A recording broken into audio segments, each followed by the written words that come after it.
مفتی صاحب سے میرا سوال یہ ہے، جو لوگ کہتے ہیں جمعۃ المبارک کو اگر 3 جمعے جس مسلمان نے نہیں پڑھے وہ مسلمان نہیں رہتا، اس کے بارے میں رہنمائی فرما دیجیے۔ لیکن جمعے 3 رہ جائیں تو اس کے بارے میں حدیث پاک کے اندر یہ ہے کہ اس نے اسلام کو اپنے پیٹ پیچھے پھینک دیا۔ ایک روایت کے اندر ہے کہ پے در پہ 3 یعنی مسلسل 3 جمعے جس نے نہیں پڑھے تو اس کے دل پر مہر لگا دی جاتی ہے۔ مفتی صاحب سے میرا سوال یہ ہے، جو لوگ کہتے ہیں جمعۃ المبارک کو اگر 3 جمعے جس مسلمان نے نہیں پڑھے وہ مسلمان نہیں رہتا، اس کے بارے میں رہنمائی فرما دیجیے۔ لیکن جمعے 3 رہ جائیں تو اس کے بارے میں حدیث پاک کے اندر یہ ہے کہ اس نے اسلام کو اپنے پیٹ پیچھے پھینک دیا۔ ایک روایت کے اندر ہے کہ پے در پہ 3 یعنی مسلسل 3 جمعے جس نے نہیں پڑھے تو اس کے دل پر مہر لگا دی جاتی ہے۔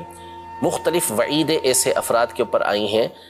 لیکن یہ اہل سنت کا متفقن علیہ مسئلہ ہے کہ جو گناہ ہے، گناہ کرنے کی اجازت نہیں، کبیرہ گناہ ہو صغیرہ گناہ ہو، گناہ کرنے کی اجازت نہیں، لیکن گناہ کرنے کی وجہ سے کوئی مسلمان یہ دائرہ اسلام سے خارج نہیں ہوتا، اسلام کے دائرے کے اندر ہی رہے گا جب تک کہ وہ دین کی ضروری باتوں میں سے کسی بات کا انکار نہ کر دے۔ نماز کسی نے نہیں پڑھی، سخت گناہگار ہے، نافرمان ہے، ناشکرہ ہے، جو اللہ پاک کی ناشکری کر رہا ہے، نافرمانی کر رہا ہے، لیکن وہ کافر نہیں۔ ہاں اگر وہ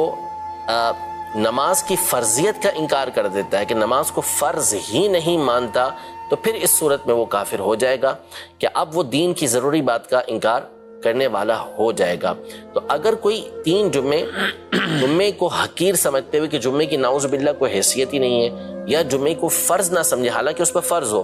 تو پھر اس صورت کے اندر وہ دائرہ اسلام سے خارج ہوگا، ورنہ دائرہ اسلام سے خارج نہیں ہوگا۔ ہاں سخت گناہگار ضرور ہے، اندیشہ اس بات کا ضرور ہے کہ اس کا ایمان کہیں چھین نہ لیا جائے، لیکن اس کو ہم کہیں گے مسلمان ہے۔